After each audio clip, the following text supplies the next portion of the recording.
Pada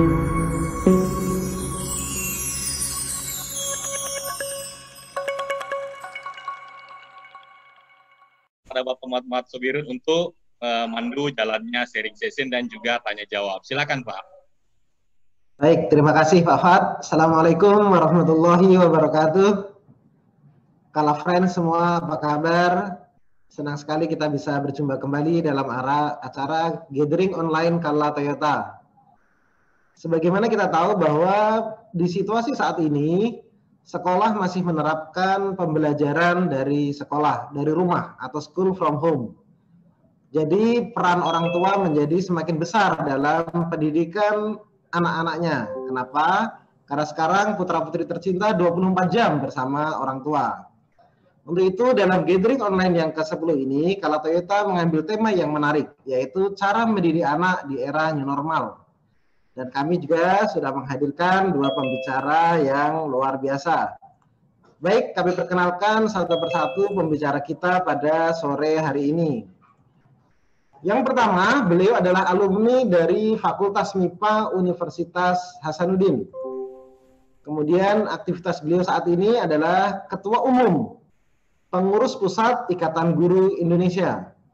Kemudian beliau juga Presiden Direktur Ranu Corporation, kemudian Guru SMP Islam Ranu Harapan, dan dosen tamu di Universitas Hasanuddin dan Universitas Islam Timur. Baik, kami perkenalkan, beliau adalah Bapak Muhammad Ramli Rahim. Selamat datang Pak Ramli. Beliau sudah hadir tadi. Oke, kami lanjut dulu dengan pembicara yang kedua. Beliau adalah alumni dari ITS, yaitu Institut Teknologi 10 November Surabaya, dan melanjutkan S2 di University of Manchester. Aktivitas beliau saat ini adalah Kepala Program International Business Management di Universitas Kristen Petra Surabaya. Beliau juga dosen di kampus tersebut dan beliau adalah co-founder dari Business Quick and Clean Laundry. Kami perkenalkan, beliau adalah Ibu Ruth Srita Tarigan. Selamat bergabung Ibu Ruth. Ibu Ruth dan Pak Ramli. Ya, Assalamualaikum Pak Sobirin. Assalamualaikum warahmatullahi wabarakatuh. Terima kasih Pak Ramli dan Ibu Ruth. Sudah banyak pertanyaan yang masuk ke kami nih Pak. Kami akan coba bacakan satu persatu. Nah, pertanyaan pertama, ini kalau kita lihat ini Pak Ramli nih minta tolong bantu jelaskan terlebih dahulu. Pertanyaannya begini Pak, bagaimana kami sebagai orang tua memastikan bahwa anak-anak bisa mengikuti dan mencapai target pembelajaran sekolah? Karena terus terang saya lihat guru saat ini sedikit sekali memberi penjelasan, lebih banyak anak-anak berlatih dan juga belajar sendiri. Silakan Pak Ramli. Terima kasih Pak Sobirin. Ya, kondisi COVID-19 ini ya memang sudah seperti itu kondisinya. Kita kecuali zona hijau itu kita masih tidak diperbolehkan untuk menggelar pembelajaran tatap muka. Nah, solusinya adalah pembelajaran jarak jauh. Sayang sekali Kementerian Pendidikan sampai hari ini belum membuat petunjuk teknis yang jelas tentang bagaimana pembelajaran jarak jauh dilaksanakan. Hanya saja memang Kemdikbud juga sudah menyampaikan bahwa guru tidak perlu mencapai capaian kurikulum. Jadi kalau seperti itu untuk memenuhi capaian kurikulum, tetapi untuk pembelajaran jarak jauh guru tidak dituntut mencapai capaian kurikulum itu. Nah, karena itu Bapak Ibu tidak perlu khawatir dengan kondisi tersebut. Ya, kita semua ingin sebenarnya pendidikan kita bisa lebih baik, tetapi karena situasi dan kondisi yang tidak memungkinkan, sehingga terjadilah hal seperti ini sekarang ini. Itu tidak perlu mengkhawatirkan karena memang tidak ada capaian kurikulum yang harus dicapai oleh siswa. Kita masih menunggu regulasi selanjutnya dari Kemdikbud terkait capaian-capaian itu. Nah, tetapi bagaimana menjalankan pendidikan yang baik di sekolah-sekolah, mungkin akan ada pertanyaan-pertanyaan selanjutnya yang muncul sebentar kita jelaskan. Kira seperti itu, Pak Sobirin. Baik, terima kasih Pak Ramli. Jadi Bapak Ibu, Kala Friends tidak terlalu perlu khawatir karena sebenarnya dari kementerian sendiri tidak ada target untuk mencapai capaian kurikulum tadi, Pak Ramli. Ibu Ruth, ada tambahan? Silakan, Ibu. Ya, mungkin memang untuk setiap tingkatan belajar metodenya mungkin berbeda. Seperti contohnya anak saya masih PG ya. Memang itu juga instruksi dari guru itu lebih banyak ke orang tua daripada ke anak. Tetapi ini mungkin kasus yang berbeda ketika anaknya sudah SMA.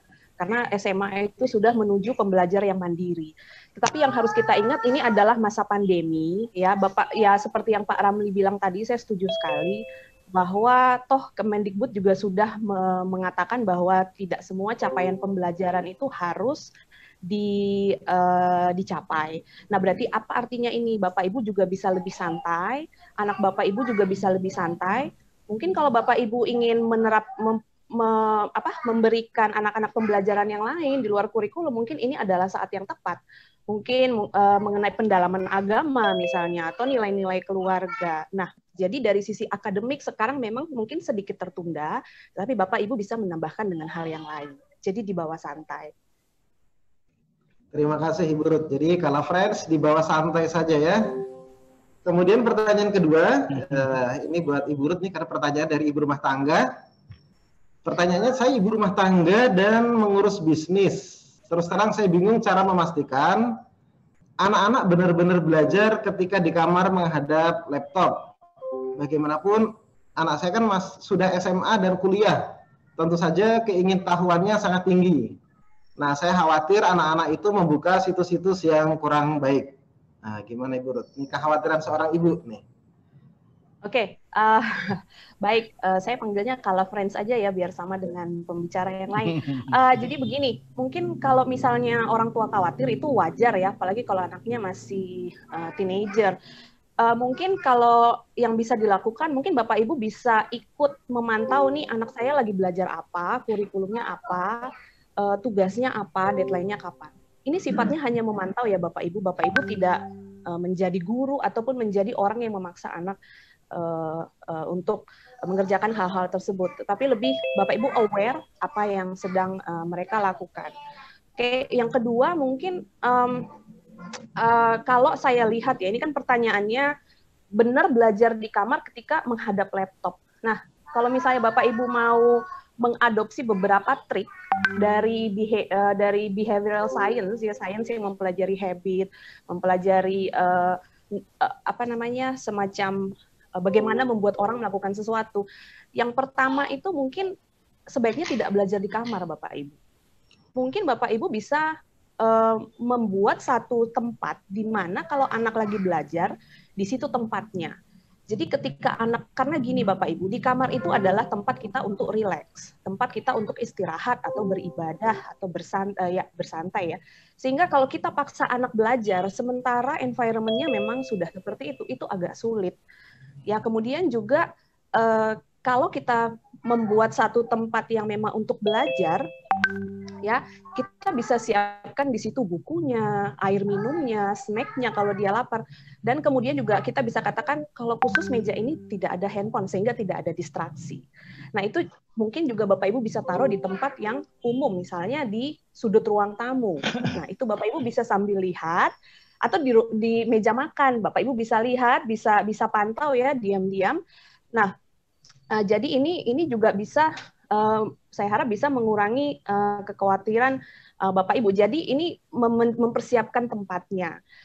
Kemudian juga mungkin kalau anaknya minat, kadang kan gini Bapak Ibu, setiap guru itu kan metode pembelajarannya berbeda, penyampaiannya berbeda, ada yang menarik, ada yang tidak. Ini adalah satu fenomena yang tidak bisa kita hindari. Tidak semuanya guru itu, dan tidak semuanya guru siap untuk mengajar secara online Bapak Ibu. Jadi kita pun tidak siap, guru pun tidak siap, kita harus saling mengerti. Nah, tetapi kan intinya anak-anak harus tetap belajar. Nah, mungkin bagaimana Bapak Ibu juga bisa memberikan resource-resource lain di mana anak itu bisa tetap belajar tanpa hanya bergantung pada gurunya saja. Nah, kalau resource-resource seperti ini banyak sekali ya Bapak Ibu di YouTube. Cuma mungkin kalau resource-nya dalam bentuk digital, Bapak Ibu harus hati-hati karena distraksi lagi pada saat belajar ada distraksi. Tapi ada juga platform-platform lain yang menawarkan online education for free. Seperti contoh edX ya. Anak Bapak Ibu suka programming, mau ngambil di Harvard atau mau ngambil yang dari Berkeley, itu bisa dan itu free. Ya, jadi ini banyak metodenya. Mungkin juga selain membuat waktu atau membuat tempat, kita juga bisa mendorong anak-anak untuk belajar dari sumber lain yang mungkin lebih cocok dengan minat mereka. Kira-kira seperti itu, Pak. Baik, terima kasih Bu Ruth panjang lebar penjelasannya. Dari Pak Ramli, silakan. Iya, ya, terima kasih Pak Sobirin. Kalau friend, teknologi itu seperti pisau bermata dua ya. Jadi digunakan untuk hal positif dia akan manfaat, digunakan untuk hal negatif dia akan negatif. Nah sekarang tadi Ibu Ruth sudah banyak menjelaskan, saya ingin kan bahwa sebenarnya Bapak Ibu guru yang pertama laptop yang digunakan itu mestinya laptop yang sifatnya milik keluarga, jadi bukan milik individu anak kita gitu. Jadi misalnya saya lebih cenderung laptop sakit dipakai anak saya, supaya kapanpun saya bisa buka apa yang mereka buka. Kemudian yang kedua, ya ada beberapa teknologi sebenarnya yang bisa kita gunakan untuk memantau anak tanpa dia tahu kalau dia kita pantau. Sebenarnya cloning WhatsApp ya, itu kan kemudian seperti menghindari device-nya, alat-alat mereka itu menghadap ke tembok. Jadi bisa kita, siapapun bisa lewat-lewat di sampingnya untuk melihat sesuatu di sana. Kemudian sebenarnya karena ini kan seperti mengarahkan air gitu. Kita mengarahkan ke tempat yang baik atau kita mengarahkan ke tempat yang buruk. Kita bisa bikin program, challenge program. Misalnya bikin tantangan untuk anak-anak selain belajar di sekolah. Ya, misalnya kalau kamu bisa menemukan sebuah cara untuk memelihara ikan yang baik, tapi cari caranya sedemikian rupa, kita akan kasih hadiah ini deh. Misalnya seperti itu. Cara-cara seperti itu bisa mengarahkan anak-anak kita untuk lupa dengan hal-hal yang sifatnya negatif dan lebih fokus kepada hal-hal yang sifatnya positif. Jadi saya kira itu cara-cara yang bisa kita gunakan untuk membuat anak-anak kita terhindar dari hal-hal yang demikian itu. Karena teknologi itu betul-betul seperti pisau dapur. Dia bisa bermanfaat untuk digunakan memotong sayur, memotong ikan dan sebagainya. Tapi ketika digunakan untuk membunuh pun itu bisa terjadi. Saya kira seperti itu Pak Sobirin. Oke, baik, terima kasih Pak Ramli tambahannya. Ini agak-agak nyambung dengan pertanyaan berikutnya nih Pak Ramli. Jadi pertanyaan juga dari seorang ibu rumah tangga dan beliau fokus mengurus anak. Jadi pertanyaannya, anak saya kelas 1 dan 3 SD. Banyak sekali pertanyaannya dan saya sering tidak bisa menjawab. Kadang ditanya planet, roket, udara, sejarah, sampai pusing saya nih. Nah, bagaimana saya mesti belajar supaya bisa menjawab pertanyaan-pertanyaan anak saya tersebut? Silakan Pak Ramli. Yang pertama, ini berkah dari Allah Subhanahu Wa Taala, karena kemudian Bapak Ibu diberikan informasi begitu susahnya jadi guru ya, begitu tidak mudahnya jadi guru gitu. Jadi ini berkah dari Allah Subhanahu Wa Taala kepada kita di era pandemi COVID-19 ini. Yang kedua sebenarnya untuk kondisi sekarang Bapak Ibu tidak perlu khawatir. Karena apapun pertanyaan anak-anak kita itu ada jawabannya. Tinggal ada satu Om yang kita tanya, namanya Om Google. Ya. Om Google itu tahu semuanya Bapak Ibu. Jadi Bapak Ibu bisa tinggal tanya saja, Bapak Ibu tinggal pegang handphone, bicara di depannya, kemudian Google kasih informasi seperti apa. Mungkin tidak begitu valid dan tidak begitu baik, tapi ada jawaban untuk anak-anak kita. Jadi untuk memberikan jawaban ke mereka ya salah satunya dengan menggunakan Google itu. Nah, jadi tidak perlu repot-repot lagi untuk menjawab pertanyaan anak-anak kita. Bahkan kalau mereka sudah mulai paham, ya kita bisa menjelaskan ke mereka untuk mereka menggunakan hari sendiri Google pencarian. Jadi kalau misalnya seperti kami di sekolah kami ya memang saya sudah menerapkan yang namanya paperless school. Jadi siswa itu memang sudah dibiasakan untuk teknologi untuk mencari sesuatu. Itu saya kira Bapak Ibu masalah yang tuntas dengan bertanya kepada Google atau Wiki dan sebagainya. Baik, terima kasih Pak Ramli. Ibu Ruth silakan ditambahkan.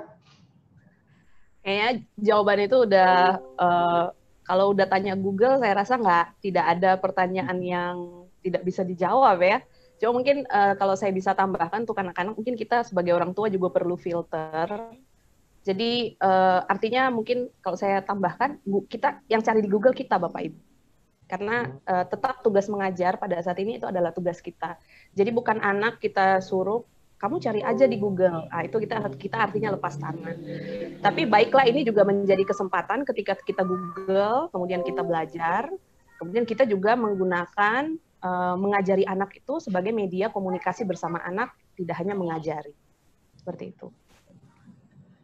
Baik, terima kasih Ibu Ruth. Kita lanjut pertanyaan berikutnya.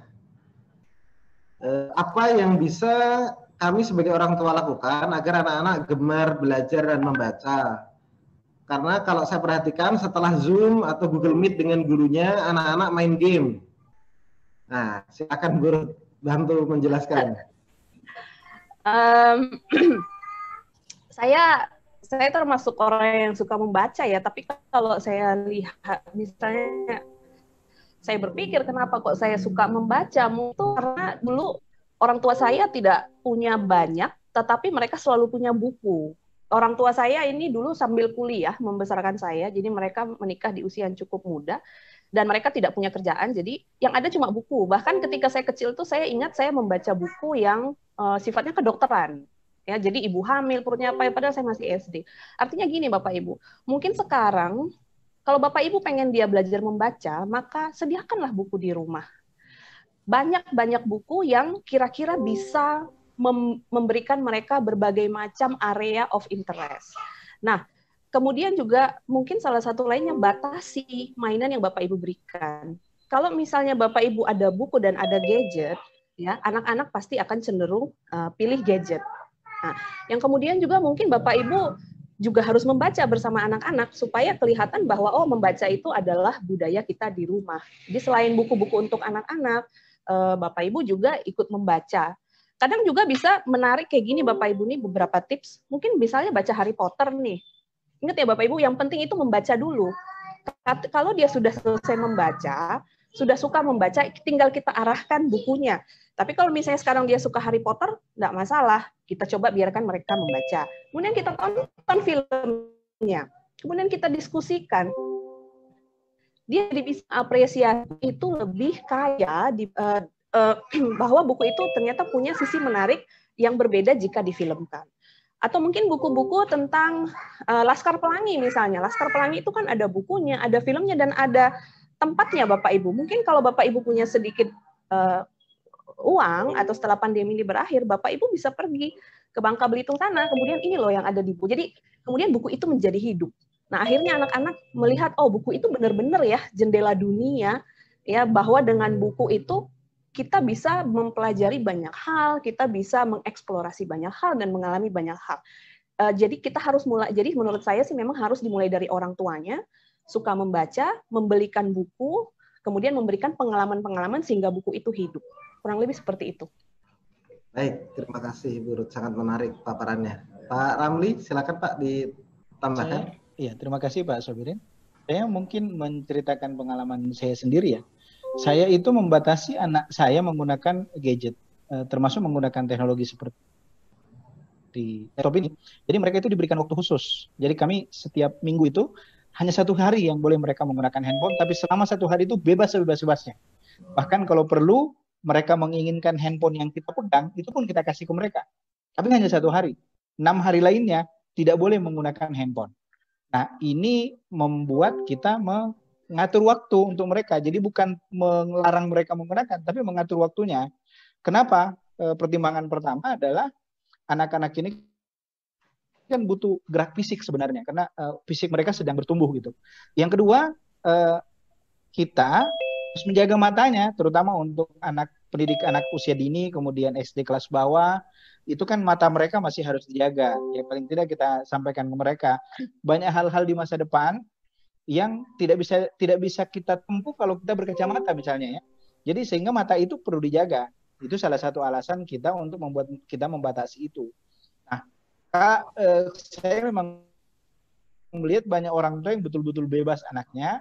Ada juga orang tua yang betul-betul membatasi anaknya, tidak boleh sama sekali. Kita juga tidak boleh sama sekali, tapi tidak boleh juga sebebas-bebasnya. Jadi kalau kami menerapkannya di rumah tangga, itu Senin sampai Sabtu tidak boleh menggunakan handphone kecuali ada bonus, ada tapi hari Minggu mereka bebas-bebasnya. Dari bangun tidur sampai tidur lagi terserah, tapi hari Minggu saja. Nah, ini membuat anak-anak kita itu bisa melakukan aktivitas lain selain handphone di hari-hari lain. Kalau misalnya bagaimana pada saat mereka belajar? Ya tetap diberikan alatnya seperti laptopnya tetap diberikan, tetapi selesai proses belajar sekolahnya, selesai juga penggunaannya. Jadi tetap membangun kedisiplinan kepada anak-anak kita supaya bisa terhindar dari permainan-permainan yang berlebihan gitu. Ya, tapi sekali lagi ada waktu yang kita memang khusus berikan ke mereka. Baik, terima kasih informasinya, Pak Ramli. Kami lanjut pertanyaan berikutnya. Ini agak panjang. Kami sebagai orang tua khawatir karena beberapa sekolah seperti yang boarding school itu kan sudah mulai masuk. Nah, sebaiknya kami keluarkan saja anak-anak dari sekolah, kemudian mulai homeschooling atau tetap lanjut nih, Pak Ramli, silakan Pak. Ya, terima kasih Pak Sobirin. Kami menemukan fakta bahwa 85,3% orang tua itu menolak anaknya masuk sekolah ketika pandemi ini masih ada. Dan itu hasil survei kami terhadap orang tua, ke siswa juga, ke orang tua juga, ke guru juga. Dan kami sudah sampaikan ke Kemdikbud tentang hasil survei kami, dan hasilnya kemudian siswa itu memiliki hak, orang tua memiliki hak apakah mengizinkan anaknya mereka masuk ke sekolah atau tidak selama masa pandemi ini. Itu sudah diatur oleh Kemdikbud. Jadi Bapak Ibu tidak perlu homeschooling untuk memaksakan anak kita homeschooling, mereka tetap bisa di sekolah.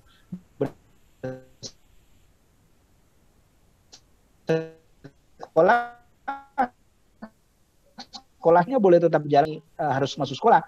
Tetapi kita orang tua punya hak, dan itu diberikan haknya oleh kementerian. 4 kementerian bertanda tangan memberikan hak kepada orang tua mengizinkan atau tidak mengizinkan anaknya ke sekolah.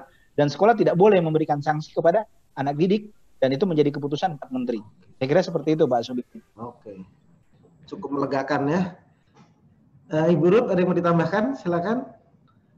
Saya rasa saya setuju ya dengan orang tua. Kalau saya memang lebih memprioritaskan di saat pandemi ini kesehatan ya. Tetapi juga mengenai homeschooling ini adalah sesuatu hal yang sangat baru. Dan kemudian kita saja, saya rasa banyak dari kita sebagai orang tua yang mendadak mengajar online itu kita sudah kesulitan. Tidak hanya membagi waktu, tetapi juga mengikuti kurikulum. Nah, apalagi kalau untuk anak-anak yang sedang bertumbuh, Bapak Ibu, misalnya ya kembali ke anak saya ya, masih umur 3 tahun, itu kan banyak sekali sisi-sisi yang harus saya perhatikan, perkembangannya motorik, otaknya, dan lain-lain kan. Nah, saya terus terang membuat kurikulum sendiri, itu tidak bisa. Homeschooling itu juga tidak mudah, dan kemudian saya kekurangan satu hal dari homeschooling itu adalah interaksi dengan para orang tua yang lain dan interaksi dengan anak-anak yang lain. Saya belum tahu. Jadi mungkin saat ini saya tidak tahu apakah homeschooling itu sudah ready di Indonesia atau tidak. Kemudian dari sisi kurikulum juga apakah kita percaya dengan homeschooling yang ada? Karena itu kita butuh kenal ya Bapak Ibu, kan ini lagi-lagi pendidikan anak kita. Nah, jadi saya setuju dengan Pak Ramli. Untungnya memang Kemendikbud itu juga concern-nya sama kesehatan, sehingga mereka agak rileks ya dalam segi peraturan. Ya mungkin saya rasa selagi masih bisa online, tetap saja ikut di sekolah biasa, karena strukturnya sudah ada, teman-temannya sudah ada, kurikulumnya sudah ada, semuanya sudah tersedia. Kita tinggal membantu anak-anak belajar. Oke, baik, terima kasih. Karena keterbatasan waktu, kita akan ada satu pertanyaan lagi dari Kala Friends. Pertanyaannya adalah, anak saya masih TK dan SD. Metode belajar seperti apa yang paling cocok buat mereka di rumah? Karena terus terang mereka merasa bosan karena selama pandemi ini kami batasi untuk bermain di luar rumah. Silakan Ibu. Masih kecil nih, bosan katanya di dalam rumah. Iya, nih. Memang anak-anak itu kalau yang saya dengar lebih susah ngajar anak TK sama SD, apalagi online, karena mereka tuh susah duduk tenang melihat 1 jam 2 jam, itu kita nggak bisa harap lah dari mereka ya, memang karena usia perkembangannya memang membuat mereka untuk bergerak. Nah ini kita harus pinter-pinter nih, misalnya kita mungkin membuat proyek-proyek kecil di rumah ya, di mana mereka bisa belajar, mungkin yang seperti Pak Ramli bilang tadi, kayak ada gardening ataupun memelihara binatang ataupun cooking ya. Kemudian juga bisa ada beberapa games dengan keluarga, misalnya Jenga atau Ya TikTok challenge itu juga bisa ya. Kalau Bapak Ibu berani, Bapak Ibu, anak TK SD, kalau dan ibunya ini ibu rumah tangga, mending nggak usah pakai asisten rumah tangga. Jadi anak-anaknya juga bisa belajar life skill. Kita ini bukan hanya bicara akademik ya, anak TK dan SD itu kan kita harus belajar hal-hal kecil, merapikan tempat tidur sendiri, bantu kita lipat baju. Kalau ibu berani nggak punya ART, akhirnya ibu pun harus terpaksa mengajari anak-anak ibu basic life skill seperti ini. Jadi jangan melulu, mungkin saya harap jangan melulu kita mengarah ke akademiknya, tetapi TK dan SD itu kita membangun life skill yang kuat, yang kita harap itu mereka bisa bawa sampai mereka besar. Nah, kalau misalnya Bapak Ibu kebingungan nih, saya mau ngapain ya? Anak saya ini, saya juga perlu ngasih yang berhubungan dengan sains.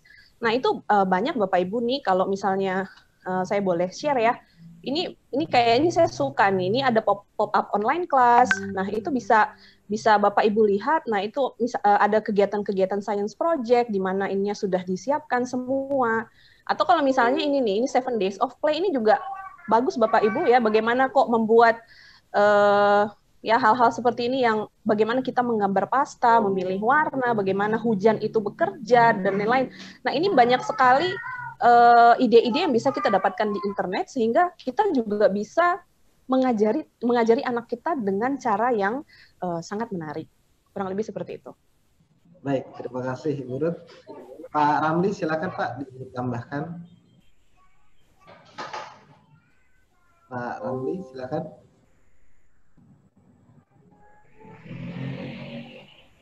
Halo Pak Ramli, monitor. Oke, sepertinya tidak terlalu baik. Saya kira seperti apa Ibu ya. Halo. Ya, silakan Pak Subirin. Ya. Jadi saya kira apa yang disampaikan Ibu Ruth tadi ya benar adanya. Ya. Saya cuma tambahkan sedikit bahwa ya anak-anak kita kan selama masa pandemi ini juga punya masalah sebenarnya. Masalahnya adalah mereka ini terkendala aktivitas fisik, ya, aktivitas fisik, bermain fisik sudah mulai gerak, kasih aja lah yang mau, terserah, yang penting tenang gitu. Terus solusi adalah siapa namanya nih? Supaya mereka main sama-sama, gitu. Supaya mereka tidak bosan menjalani kehidupan terkurung di rumah ya. Karena mau tidak mau terkurung di rumah, karena kita tidak ingin anak-anak kita keluar.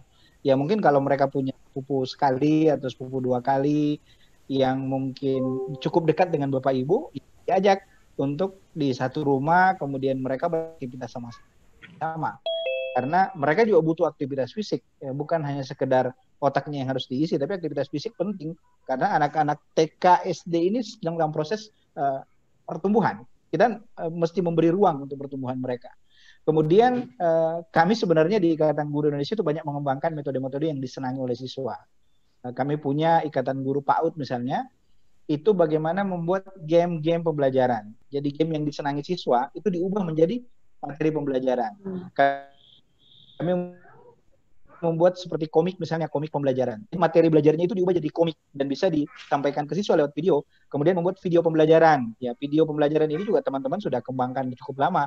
Kemudian ada misalnya dalam bentuk video script, ada tidak sekedar gurunya menjelaskan saja atau tidak sekedar gurunya memberikan tugas saja, tetapi ada permainan-permainan yang sudah ada di sana. Kalau kami di IG itu seperti misalnya satu guru satu game pembelajaran, itu memang dilatihkan gurunya supaya mereka bisa membuat game pembelajaran sendiri, jadi bukan game dari perusahaan-perusahaan IT atau pendidikan yang kita gunakan, tapi memang diciptakan sendiri oleh gurunya sehingga sesuai dengan lokalitas masing-masing. Nah, ini kemudian memang bisa digunakan, tetapi sekali lagi keterbatasan kami di Ikatan Guru Indonesia, belum semua guru bisa melakukan itu. Jadi butuh lebih bersabar lagi Bapak Ibu. Baik, terima kasih Pak Ramli. Ini masih ada satu pertanyaan nih Pak. Dari peserta Zoom. Ini terkait dengan gadget tadi Pak. Minta diperjelas bagaimana cara melepaskan anak umur, ini dari Ibu Dizar. Bagaimana cara melepaskan anak umur 3 tahun dan 4 tahun dari handphone. Karena mereka sering nonton YouTube berjam-jam. Dan orang tua khawatir untuk ambil karena takut nangis kalau handphonenya diambil. Pak Ramli dulu. Karena tadi ada Iya, metodenya Bu, di keluarga. Boleh di-share iya. ulang Pak Ramli. Membangun disiplin itu memang susah, Bu. Apalagi dari kecil tidak dibiasakan ya. Kalau kami memang dari anak kami mulai mengenal handphone itu sudah dibiasakan. Jadi sudah dibiasakan ada waktu-waktu tertentu mereka bisa pakai handphone. Tetapi ada satu lagi masalahnya. Kalau anaknya dilarang main handphone tapi ibu bapaknya sibuk main handphone, nah itu masalah. Gitu.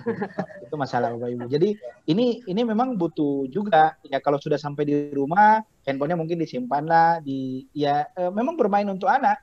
Ya kecuali kalau di luar rumah ya boleh. Jadi kalau orang tuanya sibuk dengan handphone tapi melarang anaknya main handphone itu masalah besar ya. Nah, kecuali misalnya jam kerja. Dulu kita mengenal WFH misalnya, ya itu bisa dijelaskan ke anak-anak. Ini Bapak harus seperti ini karena lagi kerja di kantor. Gitu. Nah, karena kalian tidak kerja ya jangan dulu menggunakan itu. Tapi memang memang disiplin itu susah dibangun. Makanya ya kita kadang-kadang harus tega. Ya tidak bisa tidak ya. Anak saya juga kadang-kadang kasih bonus dong Bunda gitu. Kasih bonus. Itu kalau minta bonus, kalau tidak ada sesuatu yang bisa membuat kita punya alasan memberikan bonus, kita nggak kasih. Ya memang harus tega. Kadang-kadang air matanya menetes, ya kita mau apakan ya memang membangun disiplin itu tidak mudah ya. Nah karena itu ya itu dari awal memang harus dibangun disiplinnya. Anak saya sekarang anak 9 tahun yang tadi yang muncul di layar 9 tahun ya sudah disiplin seperti itu sampai sekarang. Nah, alhamdulillah ya bisa sekarang misalnya mereka bisa menjalankan sesuatu dengan baik, ada sesuatu yang kita berikan misalnya, tapi kalau mereka bikin kesalahan ya kita kasih kasih hukuman. Misalnya pernah anak saya itu karena sudah dilarang misalnya terlalu fanatik dengan film Korea ya. Ini saya kasih contoh ya, film Korea itu tiba-tiba kita temukan dia memutar film Korea. Nah, hukumannya adalah seminggu tidak boleh pegang handphone, termasuk ke sekolah. Jadi teman-temannya bertanya, kok Fatia namanya, Fatia tidak bawa handphone? Ya dia diam-diam saja karena memang tidak mau juga dibilang kalau dia dapat hukuman. Tapi seperti itu memang harus dilakukan Bapak Ibu. Disiplin itu susah tapi harus kita lakukan. Terima kasih Pak Ramli. Disiplin itu susah tapi harus mulai dijalankan. Dan satu lagi tadi keteladanan dari orang tua ya. Ibu Ruth silakan ditambahkan Ibu Ruth. Nah, saya justru belajar banyak nih dari Pak Ramli. Kalau anak saya memang saya nggak kasih handphone dari awal. Kalaupun ada itu memang itu bersama saya dan itu saya yang putar. Tapi ini mungkin menarik yang dia bilang ini dia kan orang tuanya ini sepertinya kerja ya dan mereka di rumah sama saudara. Terus anaknya nangis.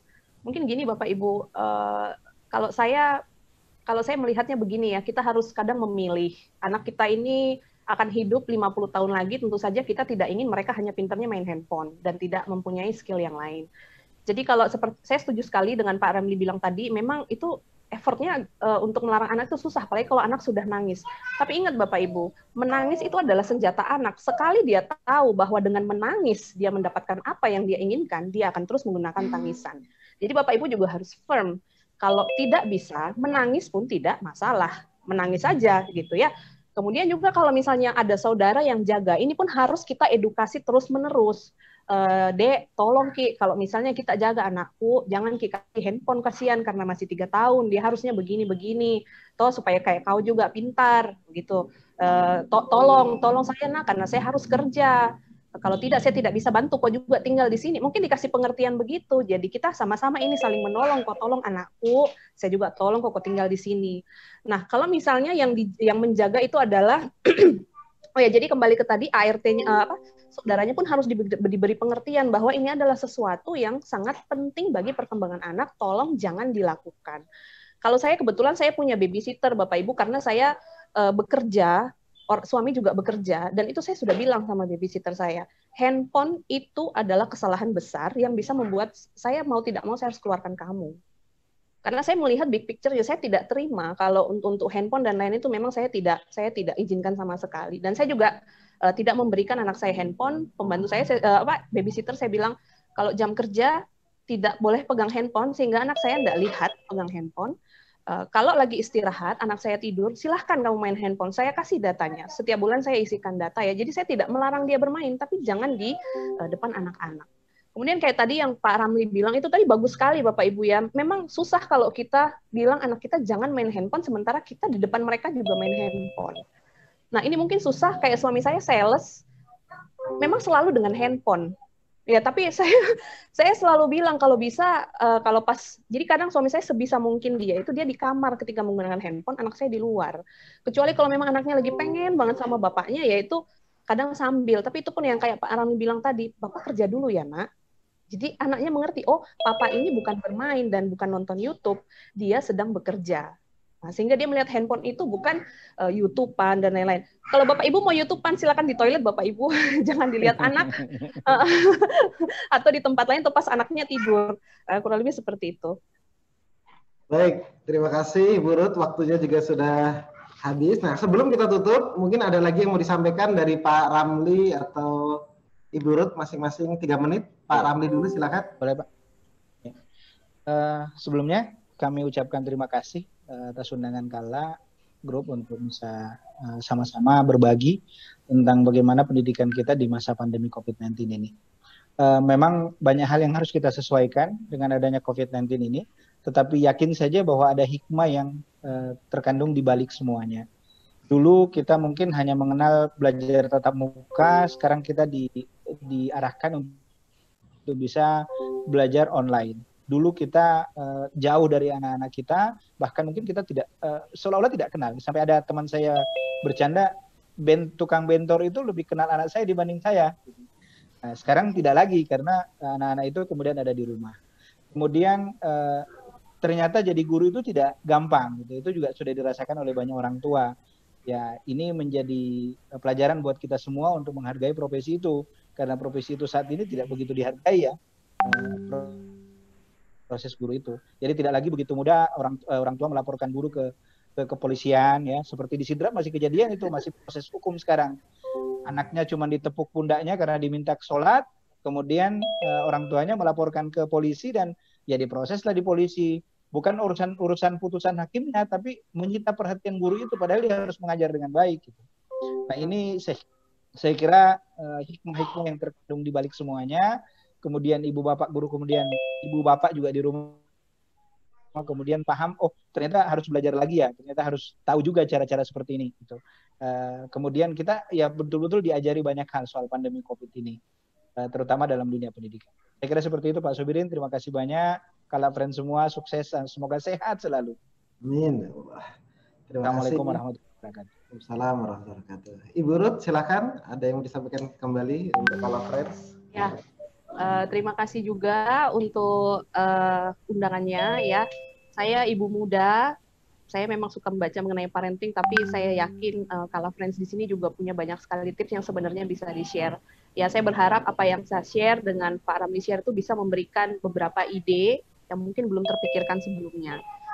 Saya cuma yang paling pertama tadi saya katakan adalah dibawa santai aja Bapak Ibu. Ya, ini pandemi, ini adalah kejadian yang terjadi 100 tahun sekali, ya. Terakhir mungkin sepertinya Spanish flu. Nah, jadi kita pun harus rileks, jangan dibawa stres, karena kalau kita stres, anak kita stres, suami kita stres, tidak ada ujungnya. Ya sudahlah, kalau misalnya anak kita kurang sedikit, kita maklumi, kita bantu. Kita toh juga ada kurangnya sebagai orang tua, guru pun juga ada kurangnya, dan ingat, saya selalu bilang ini pandemi ini baru, guru harus beradaptasi, anak harus beradaptasi, orang tua juga harus beradaptasi. Yang kedua mungkin gunakan ini sementara, kalau Bapak Ibu masih bisa kerja dari rumah, syukurilah bahwa itu bisa menjadi media kita, ya seperti yang Pak Ramli bilang tadi, mengenal anak kita lebih baik, bukan tukang bentornya yang kenal ya, tapi kita bisa tahu kekuatan dia, kita lebih sering berkomunikasi. Ya akhirnya dari pandemi ini kita coba lihat apa baiknya. Kira-kira seperti itu. Terima kasih Pak Sobirin. Baik, terima kasih Ibu Ruth. Baik, kalau friends semua peserta gathering online yang berbahagia, alhamdulillah rangkaian diskusi kita di sore hari ini berjalan dengan baik. Kita juga sudah mendapatkan banyak informasi penting dari dua pembicara kita tentang bagaimana cara mendidik anak di era new normal. Untuk itu kami tutup. Semoga pandemi segera berakhir, semoga kita dan keluarga senantiasa sehat jasmani, sehat rohani, dan juga sehat ekonomi. Terima kasih. Wassalamualaikum warahmatullahi wabarakatuh.